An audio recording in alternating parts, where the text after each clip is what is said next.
Buenos días, ¿se escucha? Hola. Sí, sí, se escucha.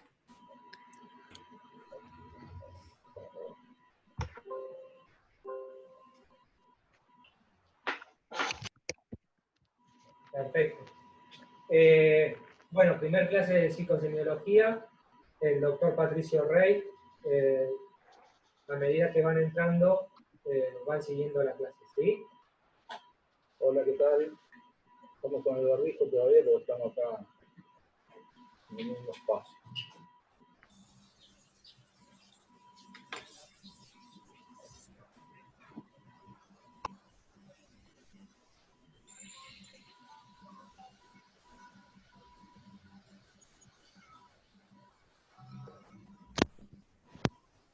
¿Ven ahí el PDF? No, ahora No, no. no se ve.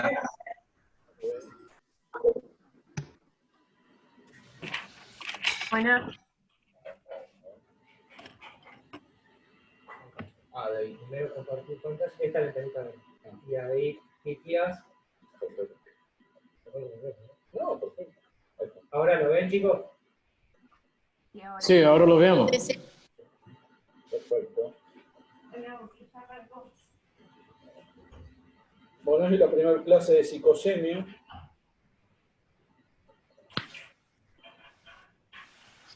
¿Tuvieron alguna clase anterior de solamente vieron salud mental ustedes hasta ahora?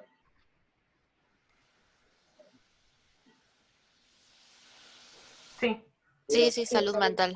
¿Vieron algo de funciones psíquicas superiores, así? No, hasta ahora nada. No, no, nada. No. Bueno, vamos a empezar. De a poco, cuando ustedes vayan avanzando, lo que es examen clínico, ahora que están cursando medicina interna, se van a dar cuenta que el pilar fundamental de medicina interna para cuando vayan a revisar un paciente es la evaluación del examen clínico, el examen físico. Bueno, en psiquiatría, el equivalente del examen físico es el examen psíquico o de las funciones psíquicas superiores cuando tenemos que evaluar un paciente. Entonces, eso es lo que vamos a abordar hoy. A grandes rasgos, que vayan conociendo lo que son las funciones psíquicas superiores y cómo evaluarlas. Y después estamos viendo en cada cuadro cómo están explicadas.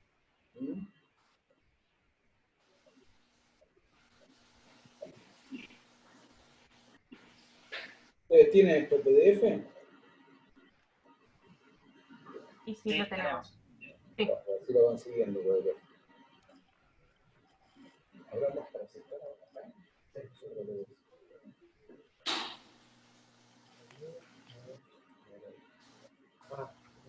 Claro, te aparece una ventana donde dice Cristina. ¿Acá?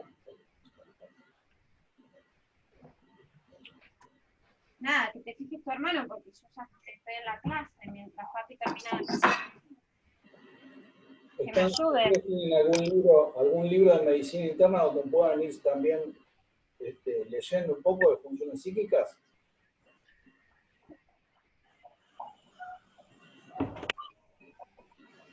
¿Tienen el libro de Argente, puede ser ustedes, de medicina interna?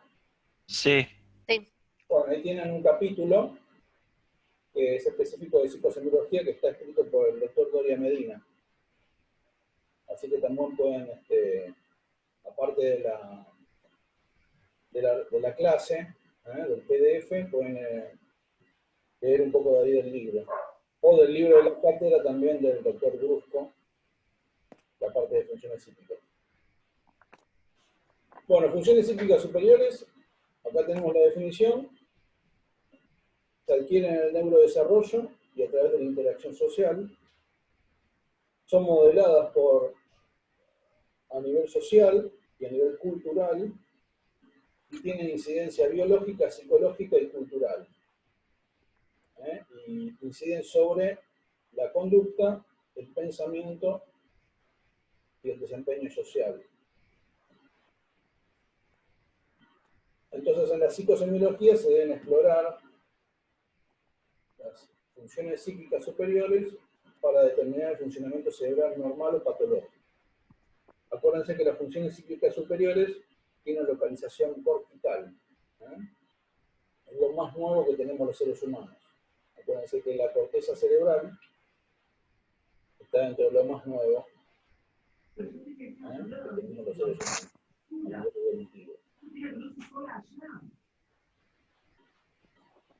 Acá no está incluido en el PDF, pero lean después, lo pueden leer de los libros de medicina interna que tengan, lo que sería la prosopografía. La prosopografía se incluye tanto en el examen físico como en el examen psíquico, que tiene que ver con la actitud del paciente, cómo se presenta el paciente a nivel conductual, y ahí pueden sacar datos tanto del malestar físico que puede tener un paciente o del malestar psíquico también. La prosopografía, léanlo después, forma de presentación que puede tener cada paciente. En específico, con función psíquica superior, estamos con la primera, que es la conciencia. ¿Me escuchan bien ahí, no? ¿Sí? Se escucha bien. Sí. Bárbaro. La conciencia... Sí, escucho bien. Perfecto. La conciencia es como la primera función psíquica que hay que observar, que es fundamentalmente darse cuenta si el paciente está prestando atención, si está despierto, y ahí evaluamos, en realidad, cuando está despierto un paciente, evaluamos lo que se llama la vigilia, porque a veces un paciente puede estar vigil, pero no lúcido. Entonces, lucidez y vigilia no es lo mismo, acuérdense. Entonces, un paciente en estado de vigilia puede estar lúcido, pero puede estar también en estado de vigilia, despierto y no lúcido. Por ahí está confuso, por ahí está nublado, por ahí está desorientado. Entonces, acuérdense, en algunos casos, lucidez y vigilia, muchos autores lo equiparan como si fuera lo mismo. Y acuérdense que no es lo mismo. Puede ser un paciente estar vigil, lúcido, o vigil y no lúcido. Y hay que evaluar por qué no está lúcido. También podemos, acuérdense que la conciencia va pasando de la vigilia, de la lucidez, hasta el coma. Es como que se va apagando en la medida que la patología cerebral es en mayor medida más grave, obviamente, ¿no? El paciente puede estar obnubilado, puede estar estuporoso, y ya puede estar a nivel del coma, que son pacientes, obviamente, que ya no tienen posibilidad de evaluación psiquiátrica, porque para evaluar las funciones psíquicas el paciente por lo menos tiene que tener cierta vigilia. El estado de conciencia entonces es importante. ¿Sí? Primera función psíquica superior.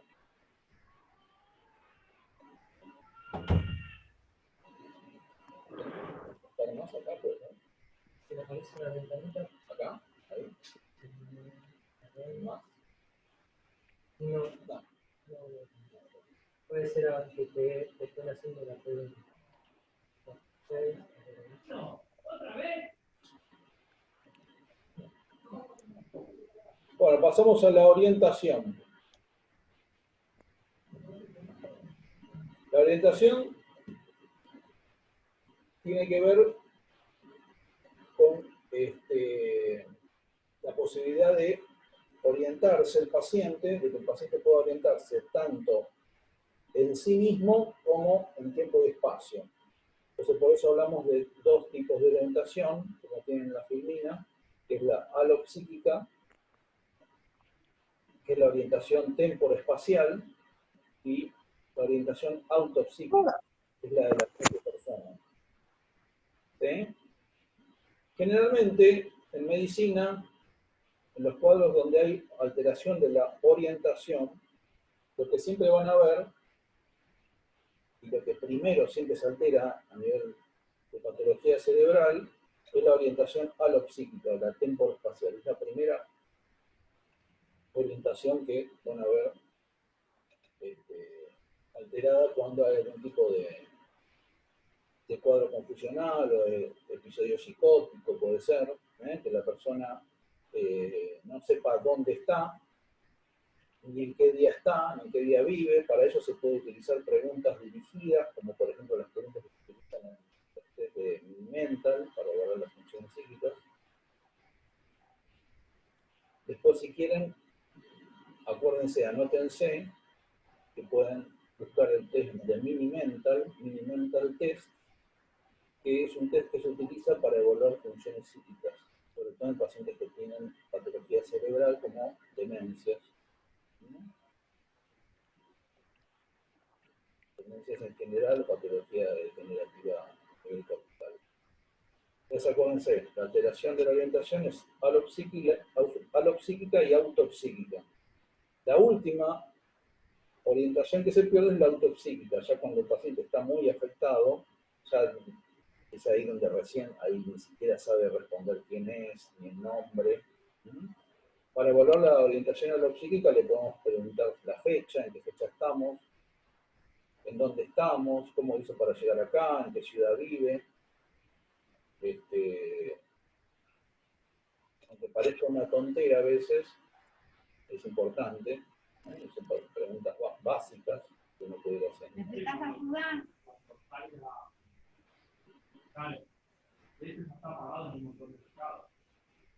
Pasamos a la función psíquica de atención.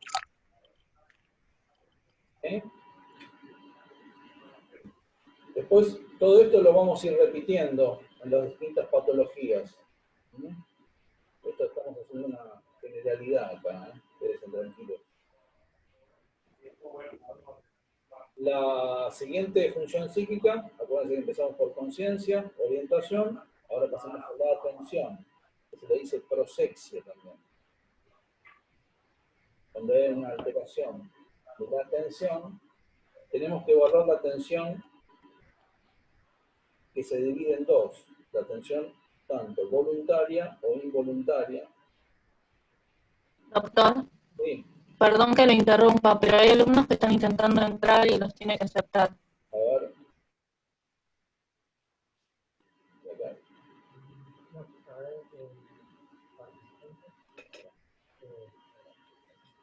Ahí está.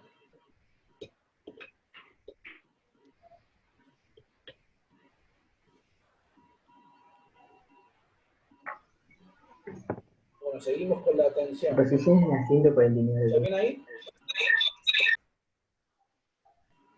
Bueno, la atención, acuérdense, entonces se le dice prosexia. La alteración de la atención la vamos a evaluar según la atención sea voluntaria o involuntaria. Por lo que se dice voluntaria o espontánea, también lo van a ver en los libros de psicosemia. Cuando decimos que la atención está normal, como todo en medicina, lo que es EU, sería EU proséxico o EU mnésico, todo lo que es EU en medicina, acuérdense que habla de normalidad, EU tiroide. Entonces la atención voluntaria e involuntaria puede estar alterada en algunos cuadros, sobre todo cuadros de ansiedad, cuadros de depresión, cuadros de demencia, de deterioro cognitivo, y a eso se le dice paraprosexia. Es muy difícil darse cuenta cuál de las dos atenciones está alterada, por eso se dice, bueno, que un paciente está paraproséxico, cuando predomina algún tipo de atención sobre la otra. No se puede a veces especificar mucho más, y es muy difícil consignarlo en escalas o en test. Es una apreciación bastante cualitativa, no se puede cuantificar mucho.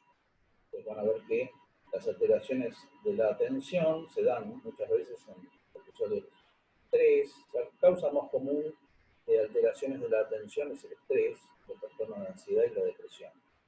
Después pueden estar obviamente alterada la atención en cuadros psicóticos, en demencias, pero acuérdense que la alteración de la atención es mucho más frecuente de lo que uno cree. Mucha gente, por ejemplo, con ansiedad, con angustia, consulta al médico, al neurólogo, al psiquiatra, porque se olvidan las cosas, porque no se pueden concentrar bien, porque tienen que leer contenidos, las cosas no les quedan, se olvidan. Entonces, a veces se confunde eso con fallas mnésicas, fallas de memoria, pero es un problema atencional. Cuando uno no fija bien la atención, lo que sucede es que secundariamente puede ser que no se acuerde bien la atención. Acuérdense que la atención es una de las cosas más comunes que vemos. Una persona que tiene 20, 30 años y tiene problemas de memoria, seguramente lo que tiene fallas atencionales. Entonces, cuando hay mucha alteración atencional, podemos decir que ahí tenemos una alteración porque el paciente está paraproséxico, por ahí predomina una atención sobre la otra. Vamos a seguir. Disculpe, doctor, tengo una pregunta. No entendí muy bien la diferencia entre la atención voluntaria e involuntaria. O sea, algún ejemplo capaz para entenderlo mejor. La atención voluntaria es cuando vos, por ejemplo, ahora estás prestando atención, estás leyendo un libro, ¿entendés? Y la involuntaria es la que tenemos siempre, es una atención flotante cuando salimos a la calle y estamos haciendo cosas, es algo que es medio como un estado atencional inconsciente. Nosotros no nos damos cuenta, pero estamos prestando atención y eso no lo podemos evitar cuando estamos despiertos. Se refiere a eso nada más. Perfecto, gracias. La voluntaria es cuando vos focalizás en algo, prestás atención a algo. El ejemplo de, si querés, puede ser, siempre se pone el mismo ejemplo, en los libros de medicina interna se dice cuando uno va en el tren y va con la mirada perdida y ve el paisaje que va pasando, eso sería como la atención involuntaria o espontánea. Y cuando a uno le llama la atención algo y fija la vista en algo, ahí es cuando pasa a ser de espontánea a voluntaria. Es una distinción bastante cualitativa. Perfecto, gracias. Tiene su validación en todo lo que son trastornos psiquiátricos, se ve mucho, en depresión, en ansiedad, en trastornos psicóticos y obviamente en las patologías más severas como las demencias y todos los trastornos condicionales. Pasamos a la memoria, la amnesia. La memoria lo mismo, tiene la posibilidad de ser evaluada, se divide en memoria cuantitativa y cualitativa.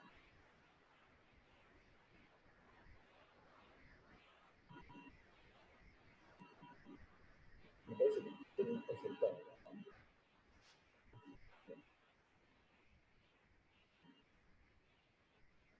La memoria, entonces, vamos a ver que tenemos dos disquisiciones importantes, que son la memoria, en términos cuantitativos, tenemos la memoria de fijación o anterógrada y la memoria retrógrada o de evocación, en los términos de evaluación cuantitativa de la memoria. La anterógrada, acuérdense que es la memoria de fijación, la memoria reciente. Anterógrada, de fijación o reciente son sinónimos. La memoria retrógrada o de evocación también son sinónimos. Cuando evaluamos pacientes que tengan alteraciones de la memoria, generalmente vamos a evaluar la memoria cuantitativa, si tiene problemas, si se olvida, si recuerda cosas recientes, lo que hizo hace poco, lo mismo. Acuérdense, busquen después el Mini-Mental Test, y van a ver cómo se pueden dirigir algunas preguntas para evaluar la memoria de fijación o anterógrada. Y la retrógrada tiene que ver siempre con las cuestiones del pasado. También sucede una ley, si lo escucharon anteriormente, que se llama la ley de Ribot, que es la ley que dice que primero que se pierde. En el caso de la memoria, empieza a pasar siempre en las patologías cerebrales cerebrales se pierde siempre la memoria anterógrado de fijación. Ustedes habrán escuchado en la patología de Alzheimer, que lo primero que se pierde es la memoria de fijación. Después, tardíamente, se pierde la memoria de evocación, o al contrario, en muchas demencias, como la demencia van a ver que los pacientes tienen una memoria de evocación casi intacta, recuerdan cosas del pasado, de la infancia perfectamente, pero lo que no tienen es la memoria de evocación, se olvidan todo lo nuevo, todo lo que hicieron hace poco, hace una hora, con quién estuvieron. ¿Sí? Y después, como dato, lo dejamos, la evaluación de la memoria cualitativa es un poco más complicado, no tiene posibilidad de ser mensurado a nivel de escalas, en términos, se evalúa en términos clínicos a veces, como lo que son los fenómenos de alteración cualitativa de memoria, como lo que ven acá en el PDF, que son los fenómenos del ya visto o el déjà vu, lo ya vivido, lo nunca visto.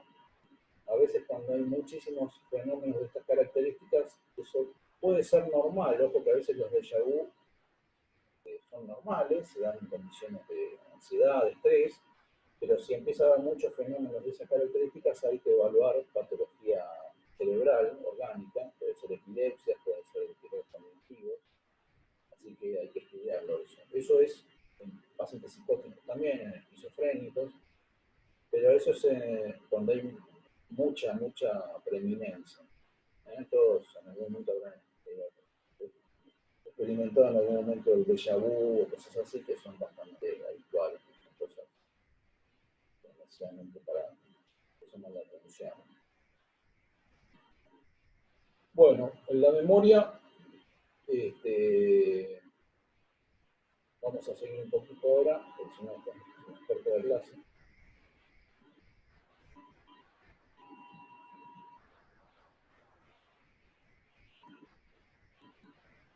Les recuerdo a los que ingresaron recién que después vamos a ir profundizando en cada patología las alteraciones de las funciones psíquicas. Ahora estamos haciendo una presentación general. La voluntad también es una función psíquica superior, se denomina como bulia. La eubulia sería la voluntad normal. Hay alteraciones de la voluntad que pueden estar en aumento, hiperbulia o hipobulia, lo mismo, patología cerebral, incluso patología no necesariamente tan orgánica como problemas emocionales asociados a la ansiedad, todos pueden dar alteraciones de incremento de la voluntad. Y hoy una cosa que se describe como patología que tiene que ver con la voluntad, con la falta de voluntad, es la depresión. La depresión no es solo tristeza, sino que es una alteración de la voluntad.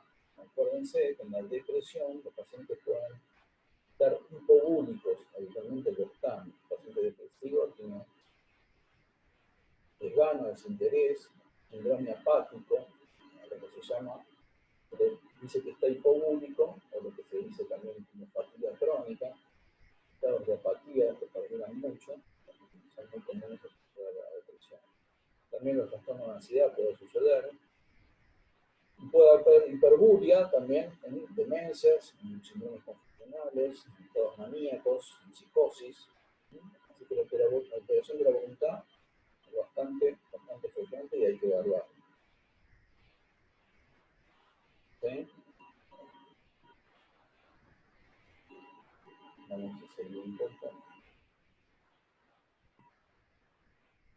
Acuérdense que la alteración de la voluntad se indaga, es una indagación que se puede observar conductualmente, también se le puede preguntar al paciente, o sea que tiene una doble posibilidad de ser indagado.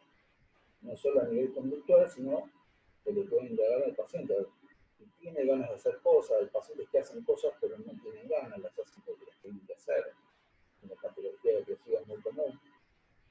Y después hay patología de la voluntad que lo podemos ver a simple vista, lo que es un síndrome confusional, un paciente que está confuso, que no está lúcido, lo vemos perfectamente que es un paciente por ahí que anda deambulando, se levanta de la cama, se saca la sombra, se saca la vía, entonces se ve eso fácilmente a nivel conductual. Pero a veces la patología de la voluntad hay que indagarla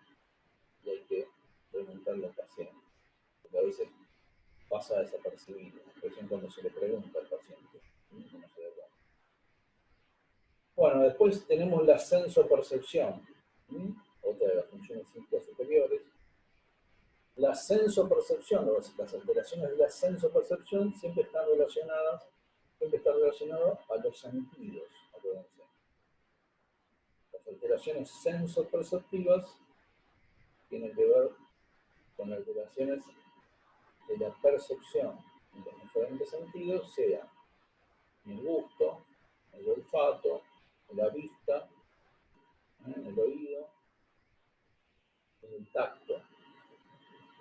En la psiquiatría lo más frecuente que vamos a ver son muchas veces alteraciones sensoperceptivas respecto al oído, a las alucinaciones, cuando un paciente escucha voces, hay que indagar, cuando un paciente ve cosas, que son más raras las alteraciones sensoperceptivas en términos del olfato, tacto y del gusto, se ven, no es que no se vean nunca, pero son bastante más raras. Obviamente acuérdense que en patología esquizofrénica las alucinaciones auditivas son patognomónicas, hay que evaluar bien eso.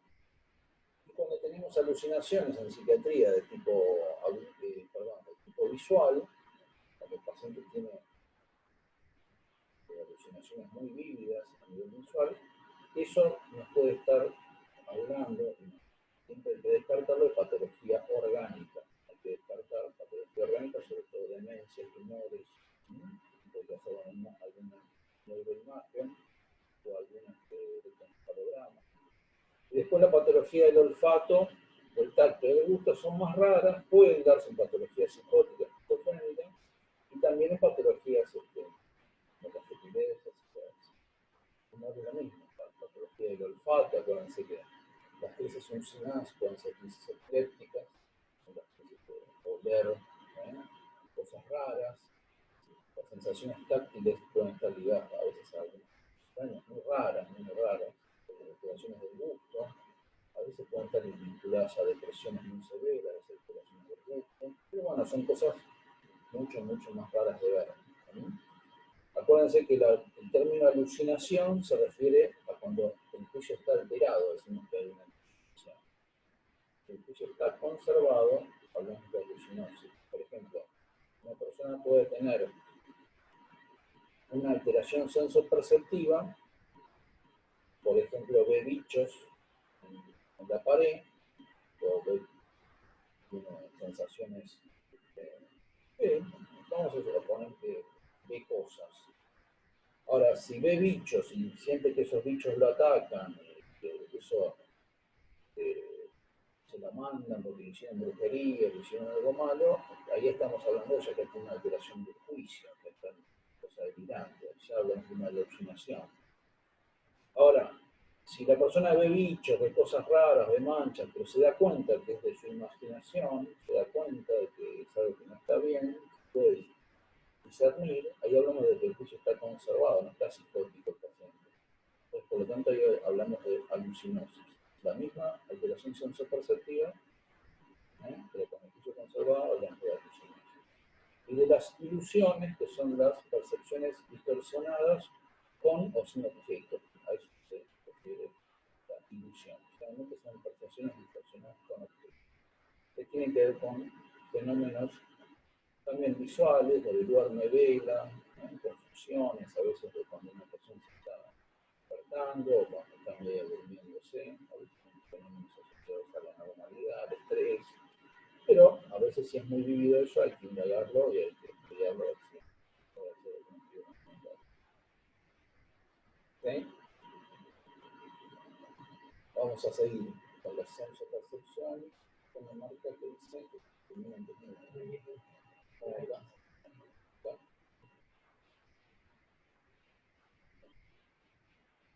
pensamiento. El pensamiento, como función psíquica superior también, debemos evaluarlo, tanto cuantitativamente como cualitativamente.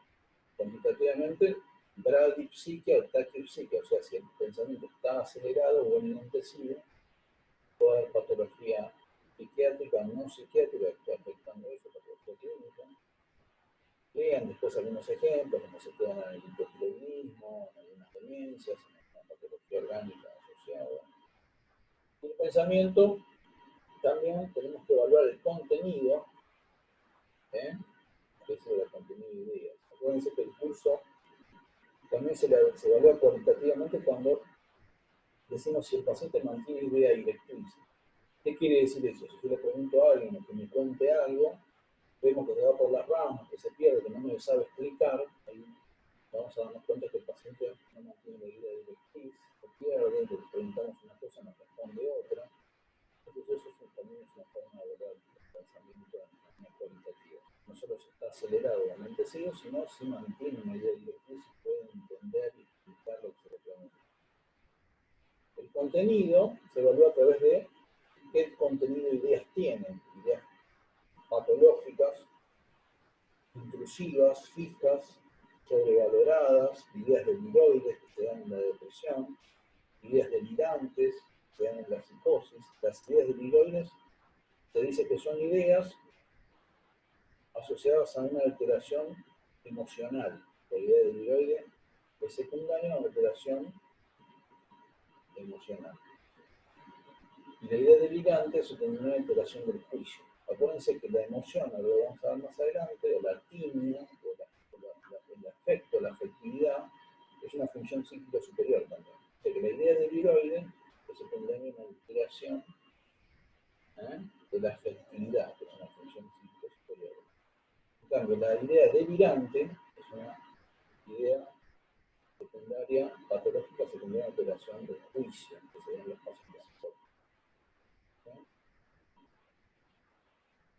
Vamos a seguir con lo que decíamos recién. La afectividad como función psíquica superior se le dice timia. Eutimia, cuando percibimos la normalidad o la estabilidad emocional. El aumento de la emocionalidad o la disminución, hay que evaluarlo, si eso fluctúa, si hay ciclotimia también, los trastornos bipolares, los trastornos de personalidad. Aumento de la timia o de la afectividad se pueden ver muchas veces en la depresión. La depresión, acuérdense que es aumento de la afectividad. El hipertimia displacentera, apoyo depresivo, cuando uno habla de depresión, porque la persona siente mucho hacia lo negativo, siente todo negativo, siente todo mal, siente miedo.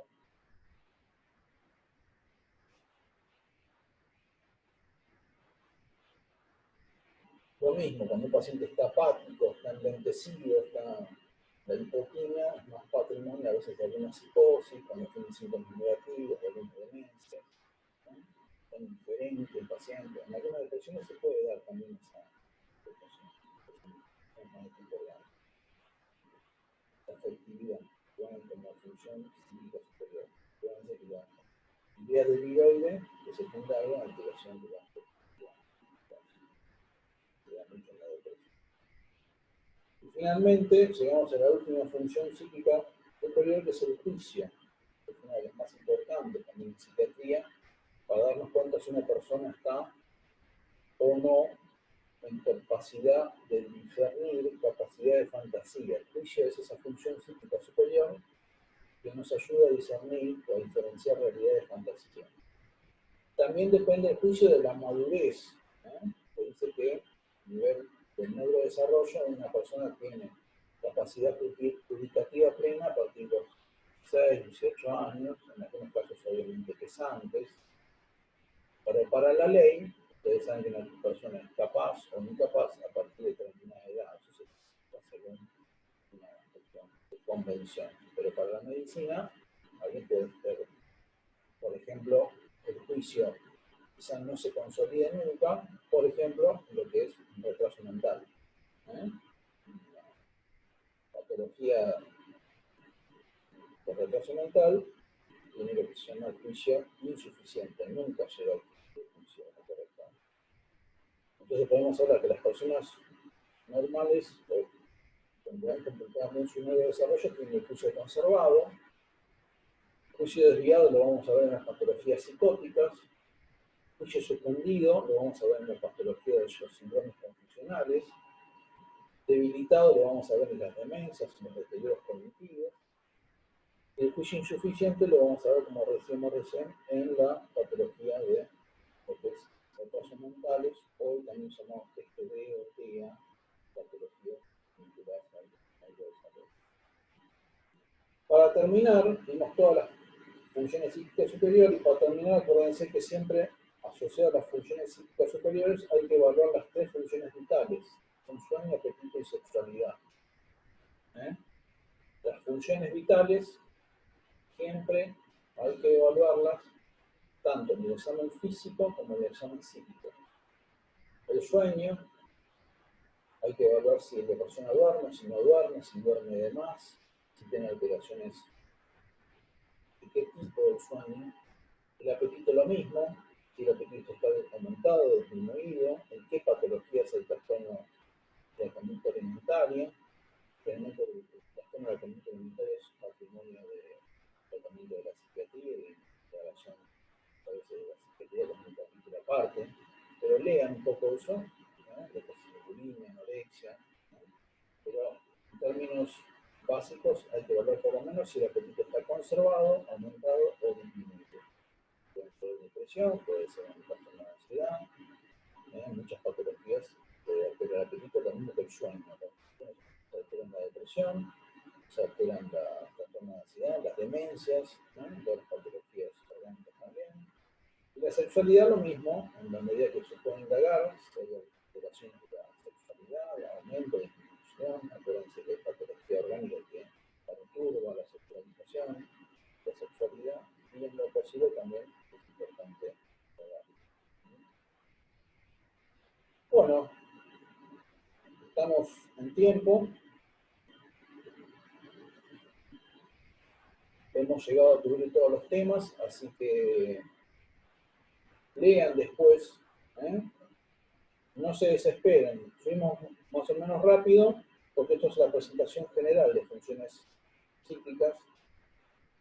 Después iremos viendo en cada patología cómo se van alterando y cómo deben ser evaluadas. Vayan leyendo, si buscan en internet lo van a encontrar fácil, buscan en Minimental, así tienen una noción de cómo son las preguntas, cómo uno debe evaluar las funciones superiores, el juicio, la memoria, el pensamiento. En Minimental lo van a ver cómo son las preguntas dirigidas. Así que bueno, estamos en tiempo y bueno, después le van a decir para la próxima clase también día y horario. Y le van a pasar el próximo pedido. ¿Sí? Doctor, disculpe, una consulta. Sí. ¿Cuál era el ejemplo del juicio suspendido? El síndrome confusional. Perfecto. Síndrome confusional, Muchas gracias. o excitación psicomotriz o delirium es donde se da siempre el juicio suspendido. Patognomónico del síndrome. ¿Sí? Bárbaro. Gracias. ¿Alguna pregunta más?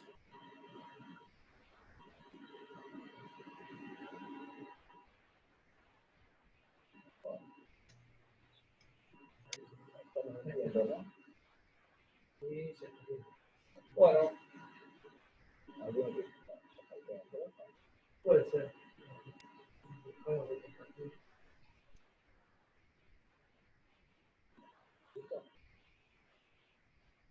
Bueno, nos encontramos para la próxima. ¿Sí? Lean. Ese sería dentro de 2 miércoles. El miércoles que viene sería la sesión de 6 a 10. Ah, perfecto. O sea, en 2 miércoles con ustedes. En este caso, la clase queda grabada para las comisiones que involucraron. Ah, Que perfecto. viene el día. Bueno, nos vemos entonces. Muchas gracias. Ahora